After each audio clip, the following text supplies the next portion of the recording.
Magandang gabi mga kapuso, narito na tayo sa episode 74 ng Widow's War. Ito nga si Ruth no nagagalit nga kay Vivian kasi nga pinagkalat nga sa buong Palacios Estate na buntis nga itong si George. Sabi niya, at ikaw naman kasi Ward, ba't mo kasi nahawakan ng kamay ni Sofia? Dapat hindi mo yung ginagawa, yung tuloy, napaaway ako, sinugod ka tuloy ni Vivian. Na, ikaw naman po yung may kasalanan eh. Kasi kung di mo naman sinugod si Tita Vivian, di naman po yung mangyayari. At nasagot-sagot ka pa, ha? Sabi ni Edward, no, Nay, sinasabi ko na naman po yung totoo. At saka, ikaw naman po talaga may kasalanan eh. Wala ka pong pinagkaiba kay Tita Vivian, pares po kayo ng pag-uugali. So, nasampal siya ni Ruth. Sabi niya, bastos ka. Hindi ako papayag na bastos-bastosin mo na ako ng ganyan, nasagot-sagutin mo na lang ako. Ngayon, eto na, nagkakagulo na nga rito kina Aurora. Nasaktan nga ni Galvan itong si Sergeant Riales. Sabi nung attorney, sabihin mo lang, Sergeant Riales, at magsasampa tayo ng kaso laban sa kanila, lalo na kay Galvan Palacios. Dahil nga nasampal nga ni Galvan si Sergeant Riales, sabi niya, pwede daw kasuhan ng obstruction of order. Sabi niya, hindi na po attorney, salamat na lang. Ngayon pwede na kayo makaalis, Sir Galvan Palacios. Ang sa akin lang, respetuhin niyo naman ako. Huwag niyong pangunahan ng ginagawa ko. Ngayon, nakaalis na nga si Galvan. Sabi niya, pati rin kayo, Mrs. Palacios. At bakit ako? Hindi pa ako tapos. Meron pa ako itatanong kay Sam. Bakit mo, binablackmail ka ni Basil? Sagutin mo yung tanong, sabi niya. Ngayon, ito nang si George. Sabi niya, maawat na, tama na. Kayo naman din ho kasi may kasalanan eh. At ba't ako? Alam ko tama ang ginagawa ko. Kasi sinabi niyo po kay Papa na buntis ako. Di ba sinabi ko po sa inyo, biniling ko na wag niyo po itong sasabihin. Yan tuloy, nakarating tuloy kay Vivian. Bakit ko naman ginawa yun? Siyempre, kung hindi ko yung ginawa, maaari mahulog ka sa hagdan habang kinakaladkad ka ni Sir Galvan paalis dito sa Palacios Estate. Ginagawa ko lahat ng makakabuti sa inyo, lahat ng paraan. Sabi naman ni George, meron man yung ibang paraan eh. Basta, pinagtutulungan niyo ako. Hindi naman sa ganun ay sinasabi ko lang muna nagkamali kayo. Sabi naman ni Ruth, gagawin ko ang lahat para sa kapakanan ninyo, para proteksyonan kayo. Ngayon, eto na. Sabi naman ni Edward, Nay, sorry na. Sorry na po, patawarin niyo na ako. Hindi ko na po gagawin yun. Hindi ko na po kayo sasagutin ng pabara-bara. Sabi naman ni George, sorry na rin, Nay. Patawarin mo ko, sabi naman ni Ruth. Pasensya na kayo mga anak. Basta ang alam ko lang, yung kaya kong gawin ay proteksyonan kayo sa abot ng makakaya ko. Pasensya na Ward at George kung nagkakaganito ako. Sabi ni George, no, masyado lang kasing mataas ang tensyon, yung emosyon natin. Kaya lang tayo nagkakaganito. Magkasundo na ho tayo, sabi ni George, no. Ngayon, eto na, nag-aalala si Sam. Sabi ng nanay niya si Mercy, ba't hindi ka mapakali anak? Ano ba yung nangyari sa investigasyon? Yung mga tinanong sa'yo, hindi ho yun ang inaalala ko. Ang inaalala ko po, si Sergeant Riales. Maaari ho kasi kapag nalaman niya na, ako po yung naglagay ng morphine sa kwarto ni George, pwede niyang buksan yung kaso. Pwede siya mag-imbestiga at malapit niya na po matukoy yun. Mapapahamak ko ako, sabi ni Francis. Ate, kung gano'n, ikaw yung naglagay ng morphine sa kwarto ni George, kaya kung ba't ako nadiin, kung ba't ako ang napagbintangan at ako'y nakulong, ikaw ang dahilan kung bakit ako nakulong. Ate, sabihin mo totoo, sabi niya, no? Nagulat itong si Sam, at hindi nga siya makapaniwala na narinig siya ni, Francis. Si Francis malakas ang pakaramdam, saka ang pandinig eh. Ngayon, ito na, nagkasundo-sundo na ngayon mag-iina. Sabi naman ni George, Ma, paano po kung si Sophia at si Edward po nagkatuluyan? Ano po magagawa niyo? Si ate naman, no? Ito lang masasabi ko. Wala akong magagawa kahit maging balai ko tong si Vivian. Sa akin lang, maging masaya ka, Edward. Basta, kung ano man yung nakaraan ninyo ni Abdul na tinutulan ko yung relasyon ninyo, hindi na yung maulit at hindi ko na yung gagawin kay Edward. Ngayon, naantala sila sa sigaw ni Galvan kasi nakausap ni Galvan itong si Vivian sa telepono. Binabalaan niya, di ba? Dahil nga pinagkalat nga ni Vivian na buntis nga itong si George sa buong Palacios Estate. Ngayon, umiiyak si Sam. Sabi niya, totoo yun, Francis.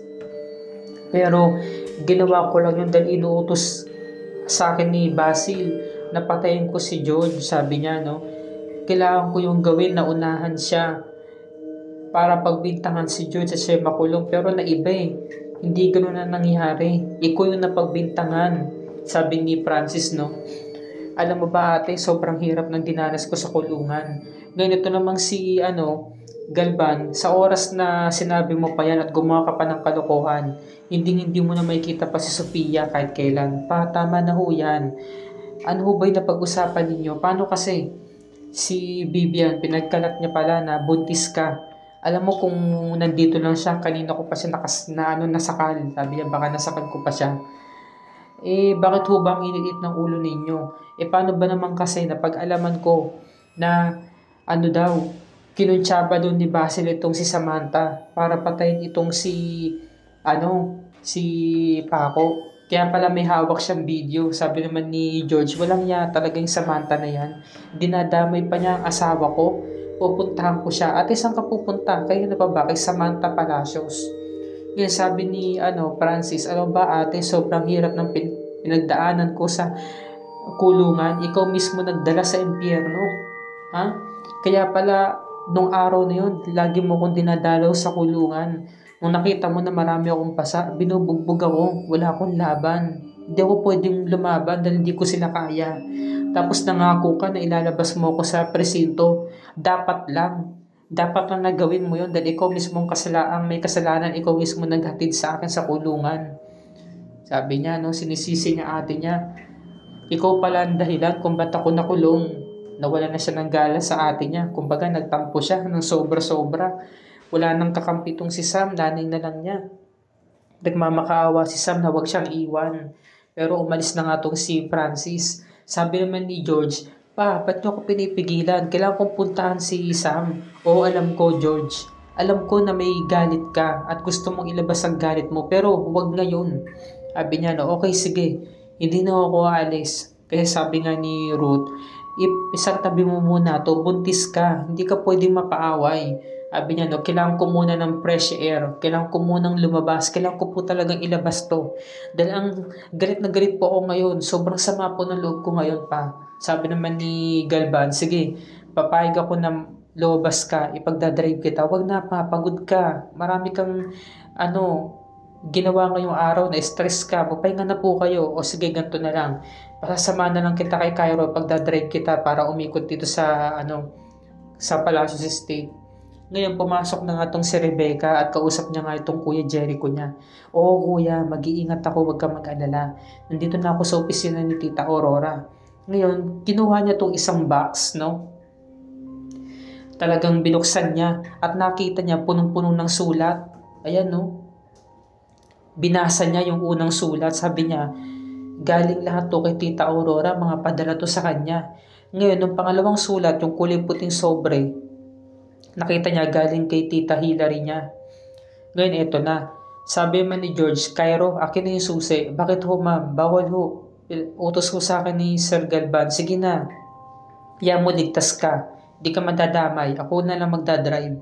Narinig nila si Sam, nahabol si Francis. Ngunit huli na dahil naitakbo na ni Francis yung sasakyan. Gusto niya kasi maglian muna. Magpahangin sa labas.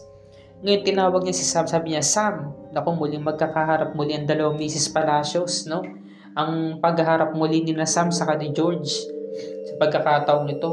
Ngayon, binabasa na ni Rebecca yung laman ng sulat. Sabi niya, galing ito kay Tita Hillary. Kung ganon, pinaampon pala ni Tita Aurora kay Hillary ito. Kasi nagpapasalamat si Hillary dun sa sulat Maraming salamat, Auro, sabi niya, Dahil sa iyo kaya nabiyayaan ulit kami ng anak simula nung nakunan ako ng sanggol kay Alexander, nakunan kami ng anak. So napag-alaman niya, sobrang galit niya, kinarampol niya yung sulat.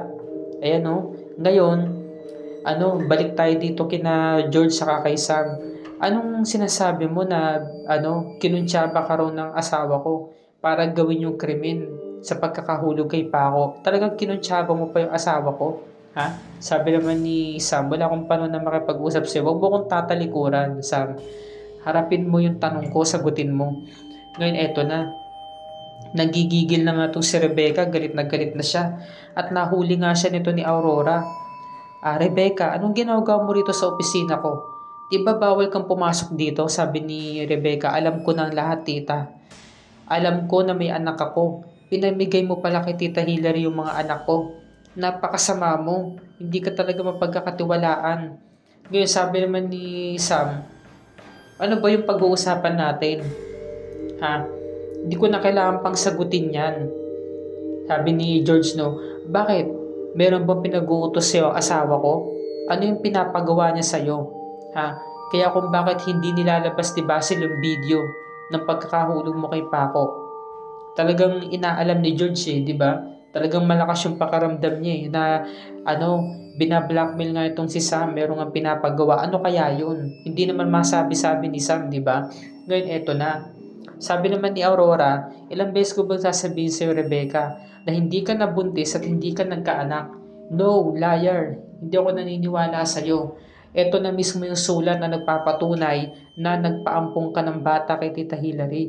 Pinampong mo yung mga anak ko, ba't mo yung ginawa? Napakasama mo. Ngayon, sinakal niya yung Tita Aurora niya at talagang nagtuos sila, naglaban sila. Rebecca, huwag mo tong gawin sa akin. Ano ka ba? Natulak niya si Rebecca ng malakas. Ngayon, syempre, dahil nga nakaalpas itong si Rebecca, nasa harapan niya yung samurai, kinuha niya yung samurai at papatayin niya nga itong Tita Aurora niya. Dito naman sila maghahabulan. Dito na po nagtatapos ang review and recap natin para sa gabing ito mga kapuso. Kung bago ka pa lamang sa aking channel, kung maaari pakisubscribe lamang po para lagi ka updated sa mga episodes ng Widow's War and other GMA shows tulad nito. Maraming salamat po sa inyong panonood mga kapuso and God bless us all.